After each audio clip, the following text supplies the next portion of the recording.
So next up we have Lanky. He's a new DFW artist. So first, before we, get into the question, I just want you to kind of explain yourself to the camera and kind of like your clothing brand. I know you do merch too. Oh yeah, for sure, for sure. So the whole Lanky or the Lank way thing came about because I was in high school.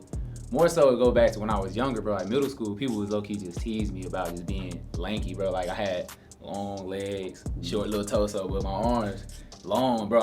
I can nearly scratch my knee by standing straight up. So people used to tease me about it, but I just ended up embracing it. You know what I'm saying? Like I'm gonna use to empower myself because I don't feel ashamed about it.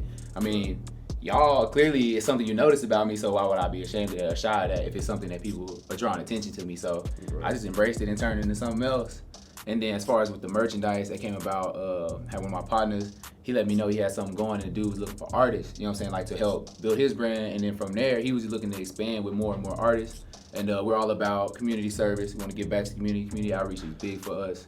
On top of that, we want to bring more unity. We feel like just the artist scene in general, photographers, painters, even rap artists, like I need logos, so I need artists, you know what I'm saying? I need video shoots, I need photos, I need a photographer, I need producers, you know what I'm saying? But we don't have a hub for people to come and link up, make that happen. So we're trying to link up with people like Rich Out the Mud, you know what I'm saying? We want royal legends, we want people like that to be all one end of the day, because we all gonna eat, you know what I'm saying? We all the same community. And then last but not least, we just really want to get free education across the world, not just the United States. We want that to be an international movement. Okay, cool. Sure. So when it comes to rap, so you kind of explain how, your name came about, Lanky. Yeah. So what necessarily inspired you to start rapping? Was it, start off at the lunch table in high school? And what are some of your music inspirations, like some of the artists that you look up to? Yeah, man, it's crazy. I came up with my brother, like DJ Screw, you know what I'm saying? Like Dirty South Riders. A lot of people don't really know them, but like that's the whole Chop and Screw scene. So they would take like regular songs that was popping and they would take the popping artists off of it and just use the beat and to just screw it up and they just go in on it freestyling. So hearing my brother do that, we started freestyling like them on the Chop and Screw beats, So me growing up seeing that, it was, you know what I'm saying, it's in me. My pop was always blasting Bob Marley. He's a reggae head. It was just music always around me, you know what I'm saying? So growing up in middle school, I don't know about everywhere else, but in Texas, you had to pick band, choir, orchestra. So I ain't made band. I was tight about that. Wasn't no singing, dude. So I was like, I ain't finna go in the choir. So I just picked up a viola, bro. I was in orchestra in that thing. I had to get a bigger instrument, everything, bro. So like, I went from just listening to other music, appreciating that, to wanting to play that music and recreate it myself, improv on it, to just want to make my own content, my own music, and just seeing how other people felt about it, if they felt how I feel from it, and just seeing that reception and just taking that love, and the more that people saw that or they knew that was something I did, they're like, why don't you continue to do that, bro? Like, keep pushing that. And that's been like 3 times, bro. People had to tell me to do that, and I finally just pedal to the metal, bro, and I ain't smashing on the brakes at all. That's what's up. So you kind of you talked about Feed the Flock a little bit, like your team and stuff like that. Can you kind of go in more detail and more depth about Feed the Flock, how that came about, royal legends, all that type of stuff? For sure. So with Feed the Flock, that once again it's an artist platform. So we're definitely with making sure we got a hub and people to come and promote their brand, get their brand out there without just feeling like it's all about the money. Like, we're not really about profit. That's not what's about at the end of the day. We want people to feel like when you see us out and about, it's literally like a movement, or it's a flock of people. Whether you're black, white, Hispanic, it doesn't matter. We're all one when it comes down to it. So if we got a vision and a goal, why wouldn't we be able to go and make that happen for the betterment of our community, even though you may not sleep in that city, you know what I'm saying? But it's still your metroplex, and if they're doing well, we're doing well as Dallas, and that just brings more light to us. So why not drive a machine like that and fuel something like that that's gonna put the whole city on? Like Yellow Beezy, Trap Boy Freddy, they're doing it, you know what I'm saying? But they're doing it because they have a platform to do that now on their own. We want something for the youth to have, and people like us who didn't have a platform that we can just hop on, or somebody can literally like have an old head or an OG that can just be like, hey, here, I got you know what I'm saying? Here's 20,000, go find you what you need. Like, we don't have that, so we gotta work with the resources we have, and the more people we have involved with the same vision, we can make whatever happen. Okay, cool. So how do you feel, cause a lot of people, everybody a rapper nowadays, right? But it's like, what do you feel like one separates the media rapper, like social media rapper, from a real rapper, and then 2, how do you stay relevant in such a saturated like rap industry?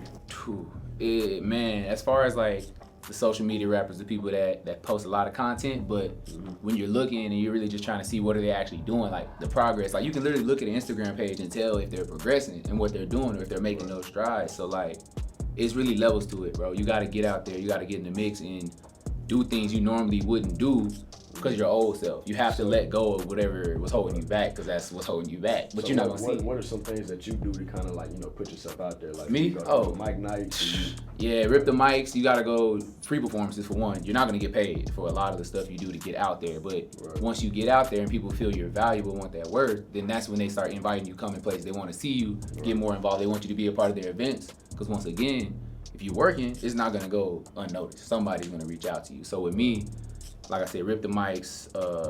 Sometimes with college events, you know what I'm saying, I would just pop up just to show my face because I know I haven't been around for a minute. And then they ask me what's up with the music, you know what I mean? And then, I'm pushing this, that, and other. That catch some traction. But you just really gotta be bold, bro. You just gotta do it. Get out there, make it happen. If it's an hour to get out there, don't worry about the gas. You know what I'm saying? Like, get out there, make it happen. You might end up getting there, and whoever told you to come will be like, hey, bro, how much they charge you to get in? Boom, you got your money back. You wasn't even expecting that, but just your drive and your intuition to get you a blessing. And once I started getting them blessings, like I said, it was all gas, no brakes, bro. Why not? Everything was just falling in my lap. Understood. So, like, let's just kind of go in more depth about your merchandise. I just kind of want to know, one, what made you do that? Two, is it like, was it more of a business move, or do you just want to have your own stuff? Like, what made you want to go into like the merchandise side of things? So with me being an artist, it's like, there's only one of me. You know what I mean? So I can't represent myself, symbolizing myself everywhere unless I have a seed or offspring, like children. So if I have a brand, a logo, something somebody can recognize and symbolizes me, and they want to embrace that and rock that, that's what I was really wanting with the merchandise. So once again, it wasn't so much about me like, I need money, I want to make some money. I want people to be able to visualize what I'm about, and if they feel like that's something they agree with and they can relate to, when you put my shirt on, you rock, you know what I'm saying, you rocking with me. It's like we're an army, we're a militia, we can do anything. So if you agree with what I'm coming with and you can relate to that and that hits home, I want you to have something you can put on to represent that, whether it's a shirt, because sometimes a lot of people literally have a certain routine or something they're going through and they don't know like what they want to do or what avenue they want to take. With me, it was like, how do I represent myself other than just my music? Like, people want to relate and hear my music. I had to have Instagram photos, you know what I mean? Merchandise, shirts, hats, something people want to put on to represent me. Literally, like, put on for me. So that was my main thing. I wanted to give somebody something they could represent me with. Okay, cool. And last question. So I looked at your Instagram and it was like you've been meeting a lot of celebrities lately. Yeah. So like, how do you get yourself in those settings to meet those celebrities? Like, and when you meet them, what do those conversations look like? Are you like, you know, talking to them about business? Are you just kind of introducing yourself? Are you just looking for a picture to kind of like make an algorithm go up? I see you had like Gary Owen, you had DJ High C, and all these other people. So kind of, you know, let us dive into that a little bit. Yeah, so when it came to meeting big people like that, it really was, for one, right place, right time. And like I said, I had already put in the work to get those eyes and get those connections for people to tell me, hey, come pull up to this. And it was more so on me if I was gonna pull up or not. I didn't know, you know what I'm saying, they were gonna be there. Just a chance that I was like, shoot, I'm tired, you know what I'm saying? I didn't pull the whole shift, but I'm gonna go to this tonight, you know what I'm saying, see what happened, make something shake, meet people, get some connections, and then we just gonna see what comes from it. And the more I kept going, I was meeting, you know what I'm saying, more and more people. They know other people, so next time they come back or they send somebody else, they're like, oh, you know them? Oh, come follow me. And like, Gary Owen is crazy because the night I met him, he came the first night. I didn't even realize he was right there, but half the time when these people are around you, you don't even know because they regular people, you feel me? So like, when you see them in the section, you kind of realize like, why is everybody kind of, you know what I'm saying, gravitating towards this area? I'm already over here, so they gravitating for one because the section we in, but on top of that, there's some other energy, some vibe. You got to be in the moment, because if you on your phone or you all wrapped up in social media, you're not going to have that connection with this person. You might miss that because they might want to speak to you, but you wrapped up in a whole other world. So you got to live in the moment and just set yourself up for them opportunities and just be willing to, like I said, put your neck out there and just see what comes from it. Like, I never really been the type to be in the club scene because I never felt like I got anything from it. I was just spending money, flexing, you know what I'm saying? Like, and then go home with just money, a hole in my pocket. Now I'm going into the section because there's people that want me there. So I ain't got to pay for nothing. We just want you to be here. Come turn up with us.